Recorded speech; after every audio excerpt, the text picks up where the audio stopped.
Hello and welcome everyone to the ELTons Festival, and thank you for joining our session on how to include, not exclude, your other languages in your English language learning. So this session is interactive, so we want you to have your say. So if you're joining us on Zoom, then put your comments in the chat. We'll be asking you to contribute. And if you have questions, then there's a Q&A button you can put at the bottom, put your questions in there. This session is also being streamed through the British Council Learn English channel, so welcome if you're joining us there. And so please engage with the chat and put your questions in there for us. Okay, so let's get started. So I'm Kim. I work on our global teaching excellence team at British Council, and I'm coming to you from Tarragona in Spain. And I'm joined by two of my teaching colleagues today, Huma and Mick. Would you like to say hello? Hello, everybody. I'm Huma, and I work for the British Council in the UAE. Hello there, my name is Mick, and I work as a teacher for the British Council in Madrid, Spain. Thank you both. So we're here today to look at sort of some examples and ways of how we can use other languages to help learn new ones. Like, for example, English is one there. So speaking of languages, what languages do you know? What languages do you have in your repertoire or your toolbox? Because, for example, I have English, which I started learning from birth. Then I have French, which I also learn and am a bit conversational there. I learnt Welsh at primary school. And I have quite a very good level of proficiency in Spanish, which I started learning in Mexico and now in Spain. And my most recent one is Catalan. So I don't know if we've got anyone learning Catalan here or anyone else. Oh, I see a bit of Spanish there, some French as well. Great. How about you, Huma? What are your languages? Oh, well, I've got a few languages in my kitty, Kim. The first one's Urdu. So I grew up speaking Urdu, which is my home language. There's also Hindi, which is my second language, and also the national language of India. There's Tamil, my regional language, which I learned by watching films and listening to music. And there's English, of course, which I studied more formally at school, and I'm learning Arabic at the moment. Fantastic. How about you, Mick? English is definitely my home language, and I live in Spain. So I started learning Spanish when I arrived here in Spain 17 years ago, mainly teaching myself. And before that, I lived in Italy, so I did exactly the same there. I learned Italian when I moved there about 3 years before I came to Spain. But yeah, so my Italian is maybe not great, but I've got a good working knowledge and can understand people when they're gossiping on the metro here in Spain. Absolutely, and I can see we do have some Catalans. Nuria there from Catalan from Girona, so welcome there, and lots of those. So I can see that we all have sort of a range of languages these days. And so we call this sort of being plurilingual, so that you don't know all of the languages, at a really high level of proficiency, but you have a sort of selection of ones that you've learned in different ways. And so we're going to look at sort of do a couple of activities of how we can incorporate these in to help with our language learning. See if we've got this slide up there. So I'm going to ask you I'm going to show you a couple of statements, and what we're interested to know is your sort of thoughts and opinions at this stage. So I'm going to show you 3 statements, and I don't know if you've got a note-taking tool handy, or you can just write and share your answers in the chat, and we're going to come back to these at the end of the session. So let's have a look here. So one is you generally agree with the statement. 2 is you generally disagree with the statement. So let's get going here.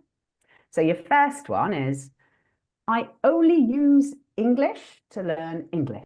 That is, you don't refer to your other languages at all when you're learning English as a language. So pop your answers in the chat there. Wow. Oh, lots Nice. of good. Yeah, there you Yeah. go. Okay, we had a good one. Next one's coming up. Overwhelming. How about Yes. using translation helps you to learn new words or grammar in English? Like how, is it a useful tool? Do you, again, lots of, so mixture of responses coming through Nice. there. Some Yeah. do, some don't. Okay, how about the last one? Let's have a look at the last one. Oh, sorry, that's my fault. So I do tasks better when I only try and think in English. That means that, preparing for something, whether it's you're writing an email or you're going to have a conversation or you're doing a presentation, do you do them better when you only think in English? Tell us what. Where are you at this stage? What do you think? Oh, and again, lots of different ones coming through. Is there mixture of opinions? Great. Okay, so as I said, we're going to come back to those at the end. So what we're going to do is have a quick look at our overview of what we're doing today. So today we are going to do a couple of activities. We're going to look at preparing for a job interview task, and then we're going to look at using translation to help you learn some grammar structures.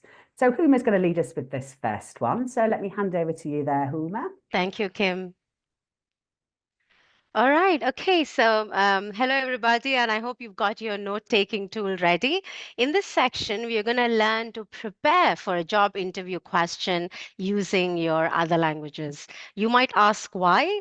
Because research has shown that this can help us express our ideas more clearly, creatively, and perhaps also more deeply. So let's get started. So the first question for you is, what is your dream job? Could you tell us in the chat, wherever you are, whether you're watching us on Zoom, Facebook, or YouTube? Well, my dream job was to work with students and teachers, and fortunately, here I am today. Kim and Mick, what about you? What's your dream job? I mean, I think honestly, I think when I was very little, probably something typical like being a train driver or something like that. Ooh, I think a little bit older, I'm not sure I ever wanted to have a job, if I'm honest. Oh, I wouldn't Things have mind changed. being. Yes, they have. I might think about perhaps being a singer. Oh, a singer, just like Tatiana used to be an opera singer there. I'd like to have like been a singer in a band, maybe. That would have been something to nice. Never too late, Kim. You still could be a absolutely. singer. So. Well, we got some responses in the chat. Let's see what people have to say. Oh, some interesting ones. Pop star, supply manager, teacher trainer, surgeon. Oh, I saw one F1 Formula racing driver. That's right. A ballerina artist, a scientist, actress. Oh, nice. Doctor, speech therapist, flight attendant, biochemistry researcher. Wow. So we got a range of responses. It's also nice to see that people seem to be sharing dream jobs. Well, so imagine. So imagine that you're going to interview for your dream job in a couple of days, and you're preparing for your dream job today. Oops. Okay, so you're preparing for your dream job today, and one of the common interview questions is, sorry, that was me. Okay, so one of the common interview questions is, tell me about a time you worked in a team to solve a problem. Ooh, that sounds challenging, doesn't it? Well, don't worry. Today, we're going to use our other languages to prepare a useful response. So we're going to break this question down into smaller pieces, smaller parts to help you tell your story step by step. And the technique we are using is called STAR. It's a very useful technique when you want to prepare for job interviews. So situation, task, action, and result. So don't worry about English yet. You're going to think about ideas in your languages. You're going to brainstorm in your languages. So two things to remember. One, please make notes privately using your note-taking tool in your languages for each of the steps. And two, use keywords and short phrases. So let's think about a situation. So can you think of a moment when you worked with others to solve a problem? Was it at work or university, your school, or perhaps your community or neighborhood? So where was it? When was it? And what was the situation? So we're going to give you a few seconds to think about it. I know we've got some sort of English speakers as well on here, so perhaps you might be preparing for an interview in another language, like in Spanish or French. So I guess that would flip it round there as well. Yes, that'd be lovely, Kim. All right. Okay. So that's the situation. I hope you've thought of a situation now. Oh, we got some responses in the chat. Somebody's thinking about a situation at university. Let's think about the task. So what was your role or responsibility in this situation, and what was the problem? For example, was there a problem with the task or the activity, or was there a problem between, relationship problems between members in the team? Because it's not always easy working with different people. So think about the situation and the task and what the problem was. So I hope you're making some notes in your languages. On your device or on a sheet of paper.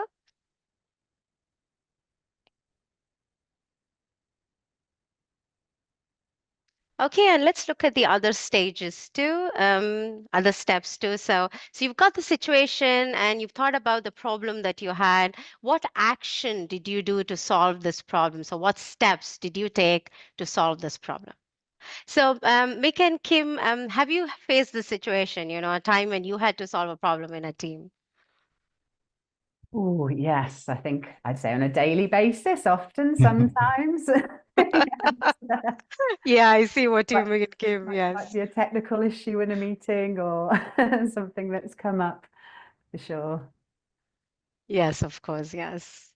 And let's go to the last step in the technique, and that would be the outcome. So what was the result of the actions that you did? Was the result positive or negative? Or it doesn't have to be always positive. It could be something negative too. But what's important is what you've learned from this experience. So this part of your response is key because the interviewers want to know what you've learned from this experience. So I think that's the key to your response. So we're going to give you a few seconds to make those notes. So think about the situation, the task, the action, and the outcome. And I hope you're making some notes in your languages where necessary. Let me flash an example here for you. Okay, so that's my example. So I had to make a language learning app when I was at university in 2019. And I've brainstormed the task, that is the problem, and the actions that I did, and the result, the outcome in my home language, Urdu. So as you can see, there's a mix of languages here. So it goes to show that it's important to use the languages that you are comfortable using for brainstorming or thinking about ideas so we can express ourselves in the best possible manner. So Kim and Mick, how do you prepare for challenging tasks? Do you brainstorm in your languages? Yes, 100%. Sorry. I had to deliver a conference presentation in a university in Mexico in all in Spanish, and so I did Ooh. develop all of my ideas first in English because it was the first time I'd done something in Spanish. So I did think about what I wanted to say, and then I found out how to say that in Spanish. Sorry. That's interesting, Kim. What about you, Mick? Yeah, I mean, all the time. I think sort of everything from going to the post office to collect a parcel, going to the doctors, for example, particularly sort of early, well, not very often. The first time I went to the dentist, it particularly stands out because I had all my dental vocabulary in Oh dear. Spanish, which is now excellent as a result of my bad teeth. I'd say my dentist vocabulary is phenomenal, but that was all done by planning and thinking through in English how I could explain why my mouth hurts so much. Because you can really access, can't you, all the ideas. Yeah. You've developed your ideas and language in, in a dominant one, and so you access them first, and it just means it gives you more options to draw from. Yeah, I think Yes, absolutely. Yeah. All right, let's go back to the presentation. Okay, so I hope you've got some time to make notes, in your language or languages for answering this interview question. And what we would like you to do now is choose one of them, the action or the result. Like I said, these are the key to your response, the steps that you took to solve the problem and the outcome. So choose one of them, and can you translate your notes into a sentence or two in English? For example, I'm going to show you my translation here. So I'm going to show you the result part of my response. So my response in Urdu has been translated into English here. So we'd like you to do the same with your notes.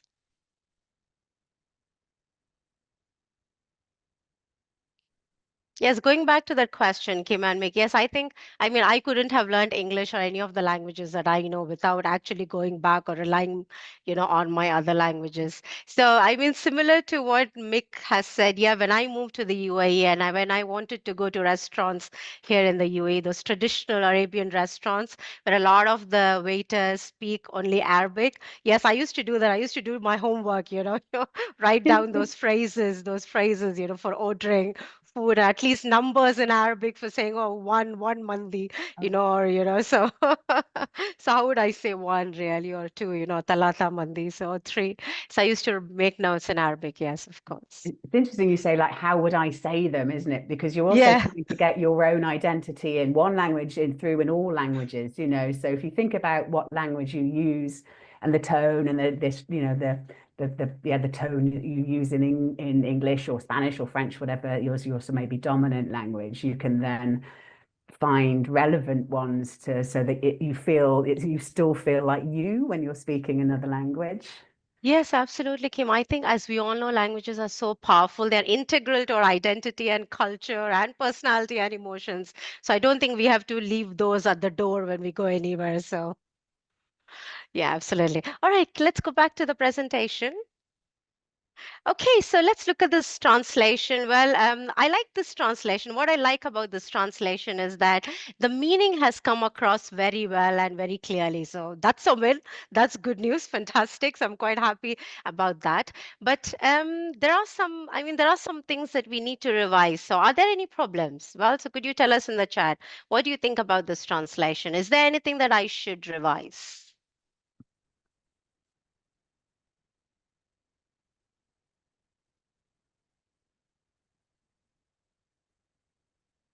Okay. Oh, yeah, that's a good response. Yes, Siham, word order, indeed. Yes, you're right. Sentence structure, grammar, syntax. Wow, we got Yeah, that's good some names responses. there. Yes, Yeah, yes, good terms. absolutely. Yeah, absolutely. So let's go back to the presentation. All right, so you are right. So I need a little checklist, some helpers to help me review my translation. And here it is. Mm. Okay, there it is. So you are right. You all got that, so bingo there.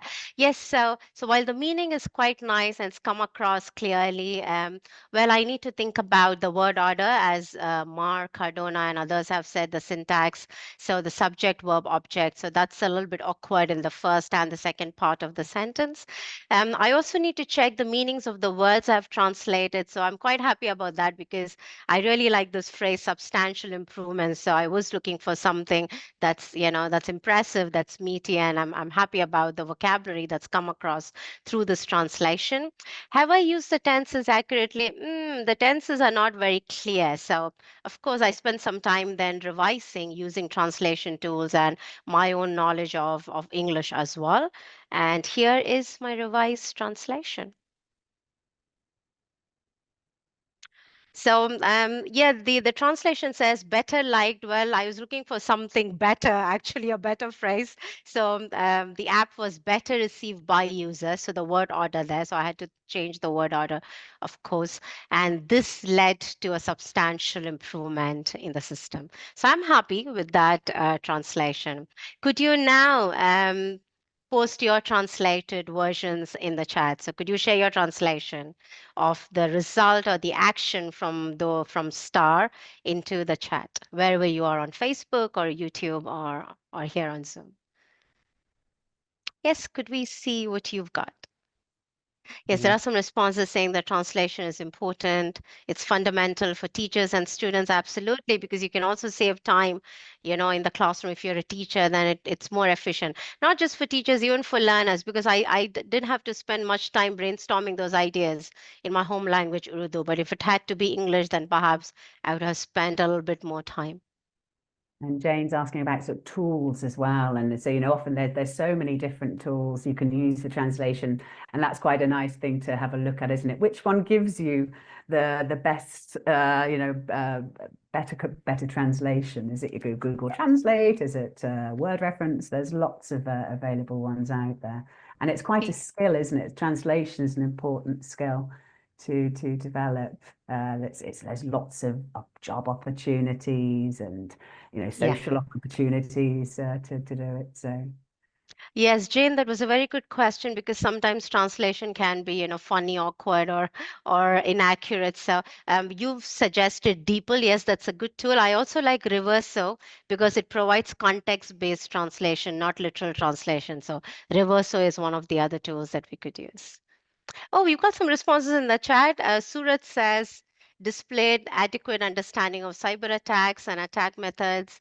Digital assets were vulnerable to cyber attacks, um, necessitating enhanced protection response capabilities. I demonstrated my extensive knowledge of cyber attacks and incursion vectors, ensuring comprehensive protection across all digital assets. And he goes on, wow, that's a very nice response, Suraj. Incredibly good. Oh, just one comment, actually. I've noticed that some of the comments are coming through just to hosts and panelists. If you can check on your chat that you've got your settings set to everyone so that all of us can see your comments there, that would be great, because there's some really lovely ones coming through. Yes, we've got some more responses saying both languages are important. We must train learners to be good translators. That's a good point there, Martin. All right, let's go back to the presentation. If you've got your translation, please share them in the chat. We'll come back to them soon.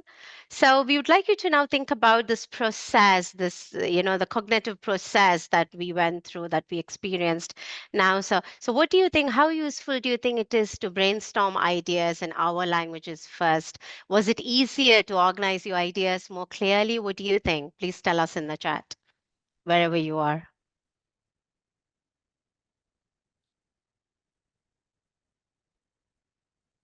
Lydia says interpretation and translation modules should be strengthened in our curriculum. Martin said it was easier for him to translate. Yeah, more easy, says Syed.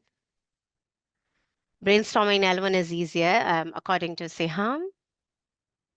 Again, Martin says everything depends on your ability. Absolutely, Martin, because we've all got varying proficiency levels. When we look at our languages, for example, I cannot read and write in my home language. I know that sounds weird and strange, but yes, I cannot read and write in my home language. So we've all got varying levels. I think it depends on one's first and the most dominating language. Using English directly or English brainstorming is better. Of course, Amir, I think if that works best for you, then why not? I mean, because these are just training tools for us, our languages. So the key is that we don't have to shut down any part of our brain. So it's useful to activate all our languages and use them whenever it's useful for us. Okay, Nelly says it's more difficult to use my native language because the terminology is different. Yes, indeed, Nelly. Well, I think translation becomes important. So then we are not looking for word translation. Then we are more thinking about the translation of the idea and not the language per se. So it's more about the translation of your idea if the languages are very different and they come from two different families of languages. All right, and the last question in this section would be, what other situations can you think of when this strategy could be useful, brainstorming in other languages? Kim and Mick, what do you think? When could we apply this strategy? When?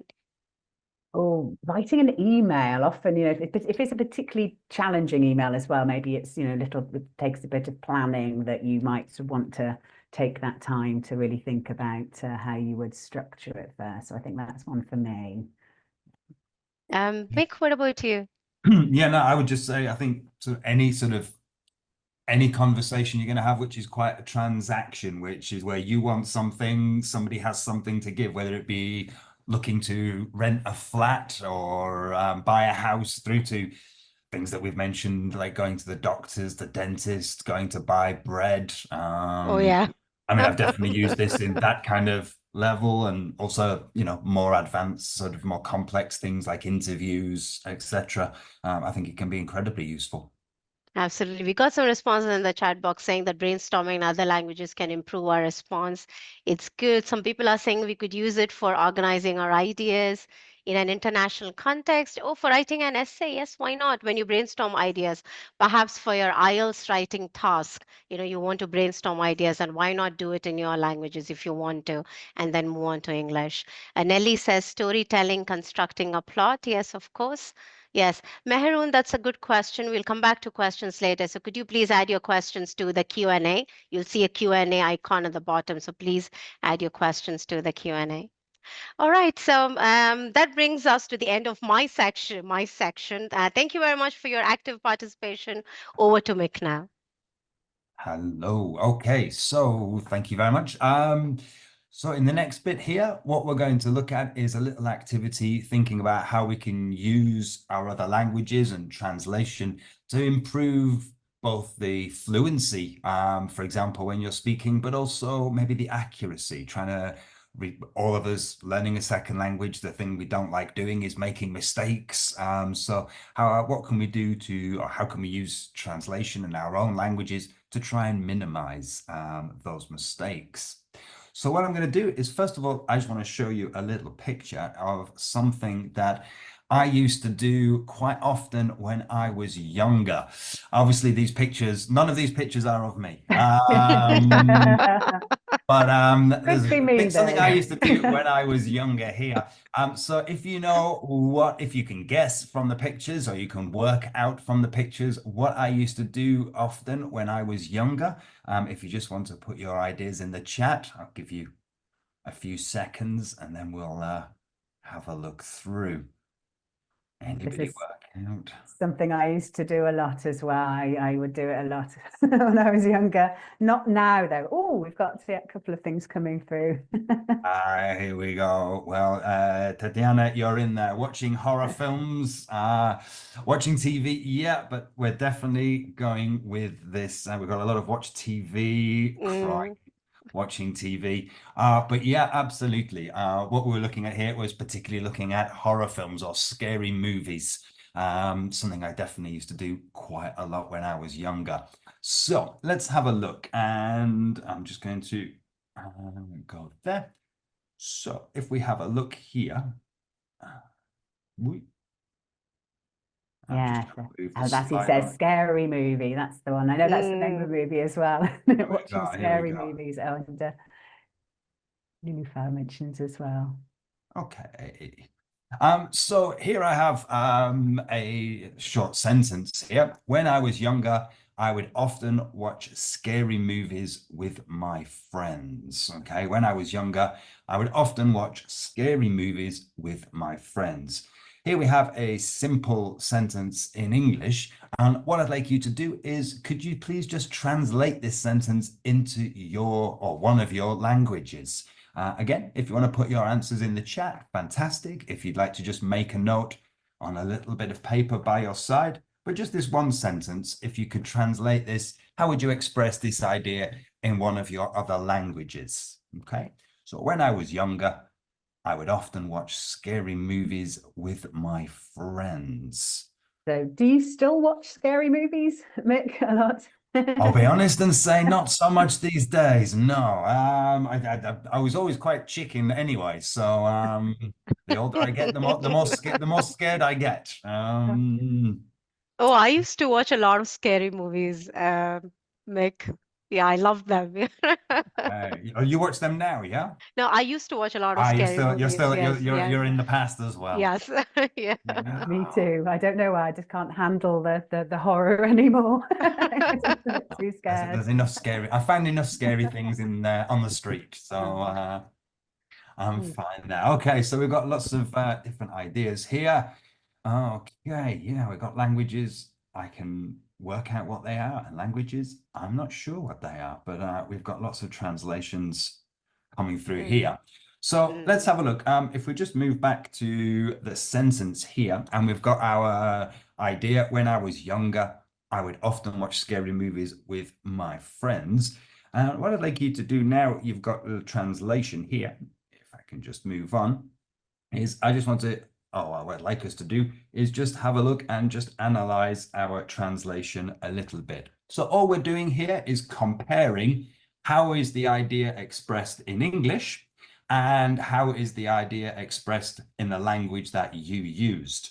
So what I'd like you to think about is, and again, if you'd like to put your answers in the chat, that's no problem at all. But I'd like you to think about these three questions that we have here. Particularly, how are the two underlined words expressed in your translation? So, for example, here, how would you, in your home language, how would you express the idea of would and also the idea of watch, which we have here underlined in English? Are the words in the same order? Okay, if you translate the sentence, do you have the words, the ideas in the same order, or has that changed? And any other differences or similarities that you can find between your sentence and the original sentence here in English. So let's have a look. Tell me, Uma, what about if you translate this sentence into one of your languages, how would you express the idea, or how is the idea of would and the idea of watch, how are they expressed? Anything interesting happen? Yes, of course. So my sentence in Urdu goes like this. जब मैं छोटी थी मैं हमेशा खौफनाक फिल्में देखती थी. Well, you can see there's also filme which is borrowed from English into Urdu. So yeah, actually it's interesting because there's no direct equivalent of would in Urdu in my home language. So would became always, hamesha in my sentence. And also watch became watched. So that that it's in the past. So Okay, watch is okay. in the past in my sentence, but would became always. Right, okay. So we've got a piece of essentially a grammar word in English becoming more like a meaning word Yeah, there. And then we've got a definite difference in the time, whereas in English we're using the infinitive here, we're using a past form yes. in order to do there. And what about the word order? Is the word order, if we look at this sort of literally rather than the Yeah. message, is the It's word the order same. more or less the same? It's the same actually. So when I was younger, जब मैं छोटी थी. So it's the same word order. Okay, okay. And any other differences? Anything interesting? Prepositions Mm, change or anything like that? no, I think that's Oh, about it, Mick. Yeah. pretty So much yeah. okay. So the word order is the same, and of course, there's no direct equivalent of would, and watch has become watched, Okay. देखती in the past. Interesting Okay. that equivalent, isn't it? Because that's some people saying that the direct translation doesn't exist in their languages in the chat there, but as I said, it does exist, but the concept exists, but it's just expressed using a different way. Whether it's adding a language, it's adding a different tone. So it's some really interesting comments coming through in the chat there, because that's the key thing, isn't it? Is noticing that and being I think aware exactly. of that. Exactly. I mean, the key, what we're using here is we're trying to establish exactly how things work in one, and then we can make a comparison, which we can then use to help us produce more sentences. So if we could just go back to the slide here for a moment, and hopefully everybody's had a chance to have a little think about those questions and their translation.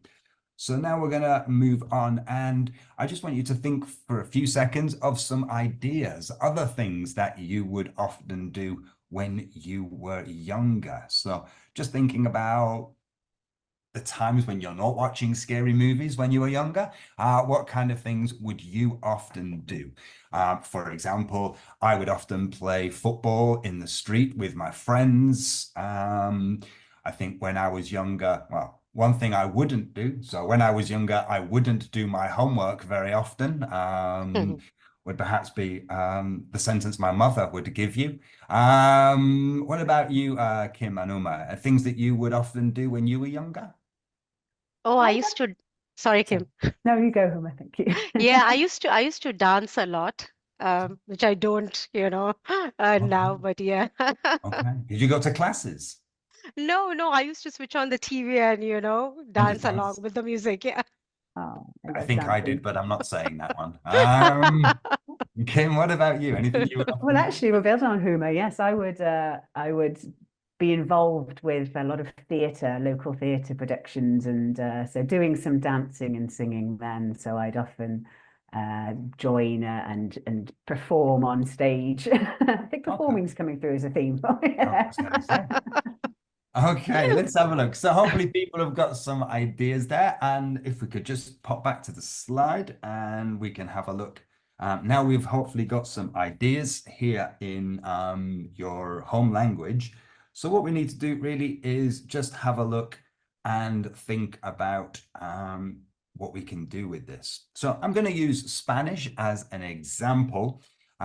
So what we're doing here is I'd like you to take the ideas that you had, things that you would often do when you were younger, and now we can put these together in some sentences and try and produce sentences similar to the original version that we saw.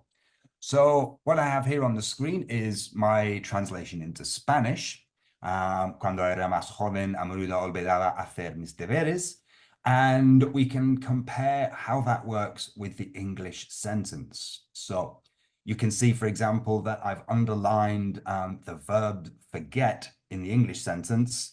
And exactly as happened to me before, and actually I think pretty much what happened with Uma's translation as well. The translation in Spanish, we're using a different form of the verb completely. So I've got that olvidaba, and that would translate there. So I've got the same structure, cuando era más joven, when I was younger, and then I've got a menudo olvidaba hacer mis deberes. I'd often forget to do my homework. I'm not sure forget is the truth, but the grammar works as we go. And we can see underneath, I've produced another example because now we've got this structure. Cuando era más joven, a menudo. And then I have my verb form in Spanish, and I can use this in English and keep exactly the same structure. When I was younger, I'd often, and that bit's never changing in all my sentences. And the other thing I need to be careful of, I never change the first bit, and the verb which is underlined, I need to remember that if, for example, we say this time my first language is Spanish and I'm translating into English, I need to change the form from what in Spanish would be the imperfecto and change it to the infinitive here in English. So that would give me, cuando era más joven, a menudo jugaba a videojuegos hasta la hora de dormir. And that gives me, when I was younger, I'd often play video games until it was bedtime. And I think that really is something we can do to improve our fluency and also our accuracy, looking for patterns, looking for structures, and just noting what do we need to change, what can we keep exactly the same. And that can mean that when you're speaking, you don't need to think of all the grammar individually, little bit by little bit. You've already got a whole chunk, a whole structure, and it's just a matter of remembering little details like, for example, any changes in your verb form. Yeah, So we've got. hopefully that's something you can have a look at. And I think I'm going to No, that's just great. move Thank on. you, Mick. Yes, because we've got sort of the question there. I'm just looking at the questions there from Amir about is, using only English in the classroom an effective approach, or, can we bring in other languages? And I think hopefully there's, you've given some ideas there about we're not, you don't have to use them or speak in them all the time, but just making references to them, not ignoring them or excluding them, as our session is related to today. So I really thank you for joining. We've got 1 minute left there, so I don't know if I can flash up very quickly those 3 sentences, if that's possible. So on the presentation, just to finish off. Great. And I don't know if you remember what the 3 sentences were. If there's some can help with, there we go. Right. There we are. So if you remember our 3 questions there. Oops, sorry, it's quick hippie, happy, clicky happy. So those are the ones there. So has anything changed from your original ratings that you gave yourself then? Is there anything you think perhaps you might have shifted your beliefs a little bit? So I hope we've given you something to think about, some examples of how to use your own languages, use other languages to help you as a useful tool. You don't have to, of course, you know, everybody learns very differently. So I'd like to thank so much to our speakers there. And thank you to our online audience. I think we've answered all the questions in the chat there about translation and reversal types of tools that we use. So thank you for sharing those. If you're watching on Zoom events, in a minute, you'll get a pop-up survey. So please take 2 minutes to just share your thoughts, really help us.